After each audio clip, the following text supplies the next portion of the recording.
Hello बच्चों, आज हम सभी इस वीडियो में गुटनिरपेक्षता यानी कि गुटनिरपेक्ष आंदोलन के बारे में चर्चा करने वाले हैं। ठीक है, तो देखो गुटनिरपेक्षता का क्या अर्थ होता है। पहली बात तो ये, अगर आपसे कोई भी प्रश्न करे तो आपको ये बताना है कि सभी गुटों से अपने को अलग रखना। ठीक है, अब आप समझ में नहीं पा रहे होंगे कि ये सभी गुटों से अपने को अलग रखने का क्या मतलब है। ठीक है, तो देखिए, शीत युद्ध के दौरान दोनों महाशक्तियों के तनाव के बीच एक नए आंदोलन ने जन्म लिया जो दो ध्रुवीयता में बंट रहे देशों से अपने को अलग रखने के लिए था और जिसका उद्देश्य था विश्व में शांति था। ठीक है, अब मैं आपको बता रहा हूं कि पहले जो शीत युद्ध की चर्चा हमने पहले भी की थी, एक बार मैं फिर से करूंगा। तो शीत युद्ध का मतलब होता है वाक युद्ध यानी बोली का युद्ध, और ये 1945 से लेकर 1991 तक एक अमेरिका और दूसरा सोवियत संघ, इन दोनों महाशक्तियों के बीच खूब चला। ठीक है, तो ये याद रखना है। अब क्या हुआ कि ये विश्व पूरा दो हिस्सों में बंट गया था और जितने भी जो विकासशील देश थे, ठीक है, तो कुछ अमेरिका की तरफ जा रहे थे और कुछ सोवियत संघ की तरफ जा रहे थे।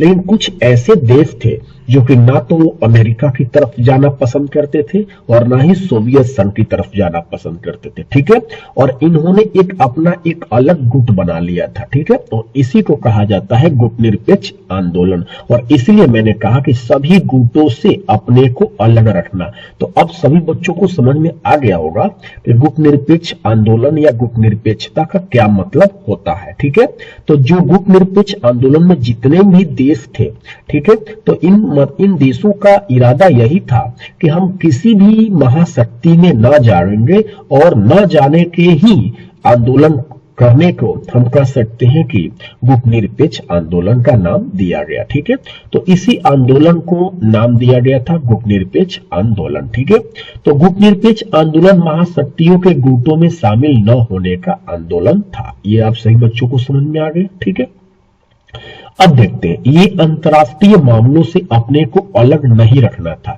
ऐसा नहीं था कि हम पूरी तरह से अंतर्राष्ट्रीय मामले से हम अलग रहे, हम सिर्फ अपने आप से मतलब रखें, ऐसा कतई इरादा नहीं था इनका। ठीक है, इन्हें सभी अंतर्राष्ट्रीय मामलों से सरोकार था यानी कि मतलब था। ठीक है, तो बच्चे आपने गुटनिरपेक्ष आंदोलन का मतलब अभी जाना कि गुटनिरपेक्ष आंदोलन का मतलब होता है कि किसी भी महाशक्ति में न जाने के लिए आंदोलन करना, इसी को कहा गया गुटनिरपेक्ष आंदोलन। ठीक है, चलिए आगे चलते हैं। अब देखें गुटनिरपेक्ष आंदोलन की स्थापना। ठीक है, तो देखो बच्चे, गुटनिरपेक्ष आंदोलन की जो स्थापना की जो नींव थी 1955 और 56 में ही रखी जा चुकी थी। ठीक है, तो ये याद रखना। तो जो और एक सवाल ऐसे ये पूछे जाते हैं कि गुटनिरपेक्ष आंदोलन में संस्थापक नेताओं का नाम बताएं। ठीक है, तो ये याद रखना कि संस्थापक नेताओं का नाम जो है, एक टीटो है और जो कि यूगोस्लाविया के थे, और एक नेहरू जी जो कि हमारे भारत के थे, और एक नासिर जो कि एक मिस्र के थे, जो कि सुकर्णो जो कि इंडोनेशिया से थे, और एक एन कुरुमा जो कि घाना के थे। ठीक है, तो यहां से प्रश्न जब पूछे जाए कि संस्थापक नेताओं के नाम बताइए, तो आपको बताना है टीटो, नेहरू, नासिर, सुकर्णो और एन कुरुमा, और ये सभी किस देश से आते हैं। तो ये भी जरूर याद रखना कि टीटो जो थे वो यूगोस्लाविया के, और नेहरू जी हमारे भारत के थे, और नासिर मिस्र के थे, और सुकर्णो इंडोनेशिया के थे, और एन कुरुमा जो थे वो घाना के थे। ठीक है, यहां तक समझ में आ रहा।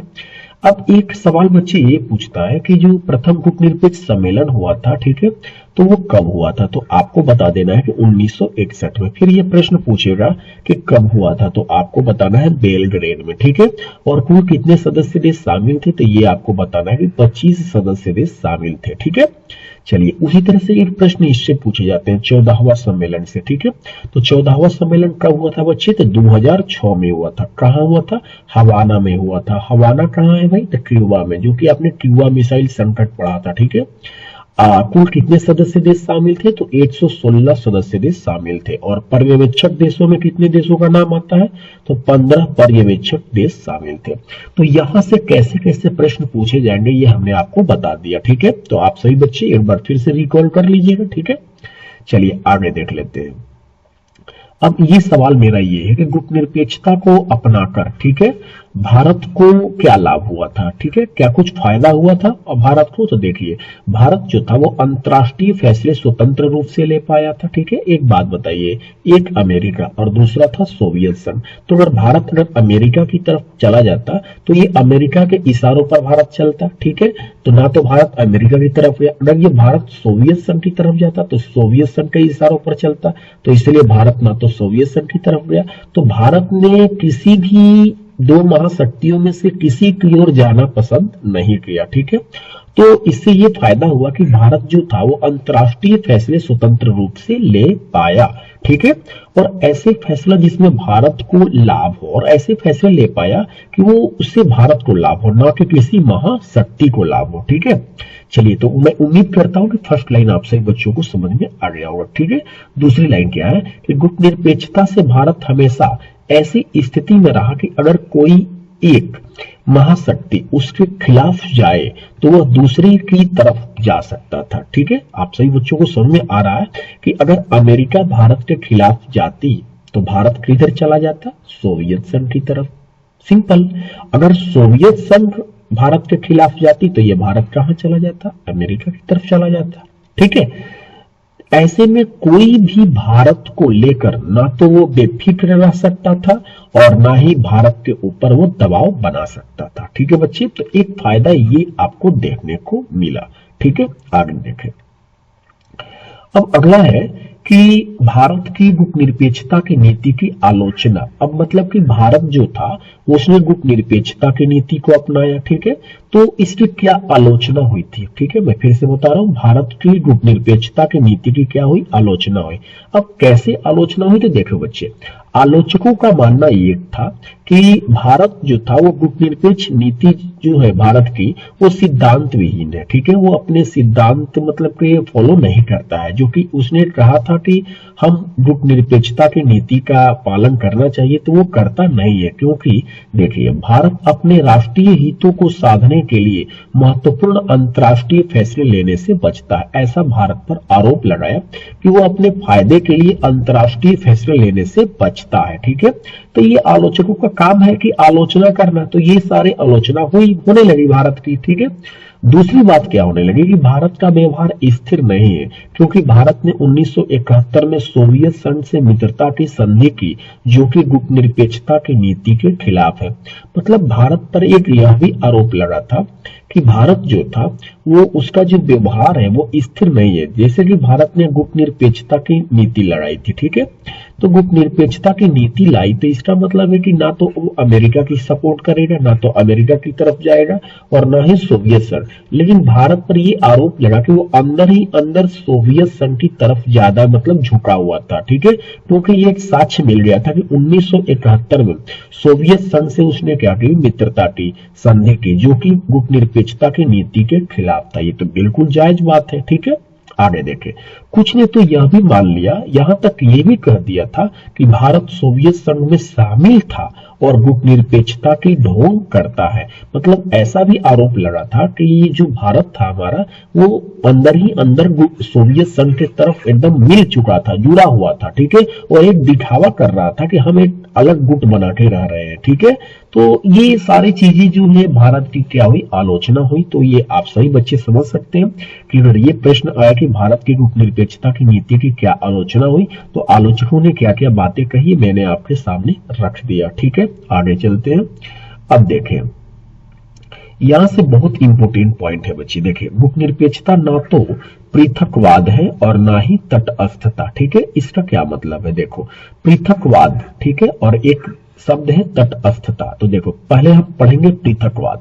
देखो, पृथकवाद का मतलब होता है कि अपने को अंतर्राष्ट्रीय मामलों से अलग रखना। तो मैं एक बात बता रहा हूं, क्या गुटनिरपेक्षता क्या पृथकवाद था? तो आप कहेंगे कि नहीं। क्या भारत जो था, जो गुटनिरपेक्ष आंदोलन में जितने भी देश थे, क्या वे उनको अंतर्राष्ट्रीय मामलों से अपने आप को वो अलग रखते थे क्या? तो आप कहेंगे बिल्कुल नहीं। तो ये पृथकवाद, तो गुटनिरपेक्षता की जो नीति थी वो पृथकवाद नहीं थी, ठीक है। तो पृथकवाद सभी बच्चे को समझ में आ गया कि अपने को अंतर्राष्ट्रीय मामलों से अलग रखना, अर्थात बस अपने आप से मतलब रखना। लेकिन ऐसा नहीं था। तो ऐसा कौन किया था? ऐसा अमेरिका ने किया था 1787 से 1914 तक। इसने पृथकवाद को अपना रखा था। ठीक है, मतलब कि सिर्फ अपने आप से मतलब रखा था और इसे ही पृथकवाद की नीति कहते हैं। जबकि एक बात आपको फिर से यहाँ पर बता रहे, गुटनिरपेक्ष देशों ने कभी भी पृथकवाद की नीति को नहीं अपनाया था। ठीक है, गुटनिरपेक्ष देशों ने हमेशा शांति और स्थिरता बनाए रखने के लिए अपने जो प्रतिद्वंदी गुटों के बीच मध्यस्थता कराने में सक्रिय भूमिका रही। तो ये सीधी सी बात है कि एक एग्जाम्पल भी आपको सामने आ गया, तो हम पृथकवाद कह सकते हैं कि गुटनिरपेक्षता की नीति जो थी या गुटनिरपेक्ष देशों ने कभी भी पृथकवाद को नहीं अपनाया। अच्छा बच्चे, पृथकवाद का क्या मतलब होता है कि बस अपने आप से मतलब रखना, ऐसा नहीं था। गुटनिरपेक्ष देशों ने जो जितने भी प्रतिद्वंदी गुट थे उनके बीच में मध्यस्थता कराने में सक्रिय भूमिका रहे थे। ठीक है,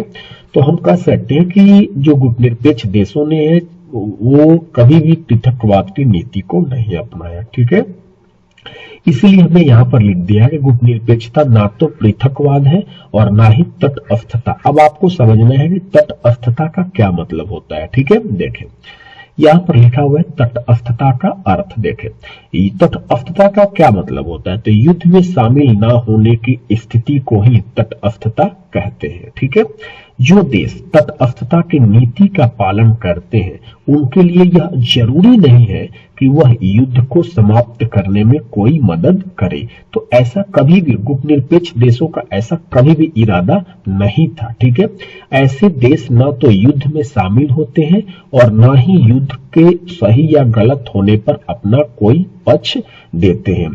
तो मैं आपको बता दूं कि तटस्थता का मतलब आपने बहुत सारी चीजें जाना कि तटस्थता का मतलब होता है कि युद्ध में शामिल न होना, और जो देश तटस्थता की नीति का पालन करते हैं उनके लिए यह जरूरी भी नहीं होता है कि वह युद्ध को समाप्त करने में कोई मदद करे। और ऐसे देश ना तो युद्ध में शामिल होते हैं और ना ही युद्ध के सही या गलत होने पर अपना कोई राय देते हैं। ठीक है, लेकिन मैं आपको कुछ बताना चाहता हूं बच्चे। देखिए, गुटनिरपेक्ष देशों ने तटस्थता का पालन नहीं किया था। ठीक है, ऐसा नहीं था कि वे युद्ध को रोकने का प्रयास नहीं कर रहे थे और या युद्ध के बारे में कुछ बोलते नहीं थे, ऐसा बिल्कुल नहीं था। ठीक है, तो गुटनिरपेक्ष देशों ने तटस्थता का पालन नहीं किया और इन देशों ने युद्धों को टालने का भी प्रयास किया था। ठीक है, और विभिन्न दुश्मन देशों के बीच समझौते कराने का भी प्रयास किया था। ठीक है बच्चे, तो आप सभी को अब पता चल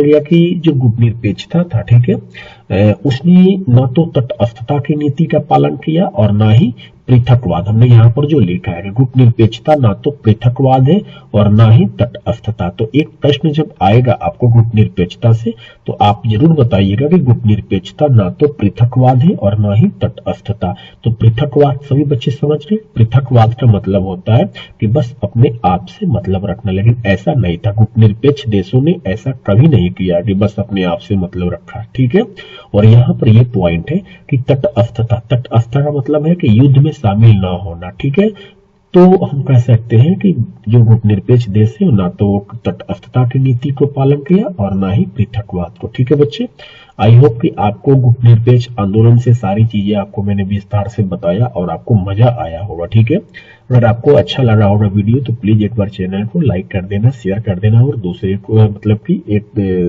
दूसरे को आप सेंड भी कर देना। ठीक है, धन्यवाद।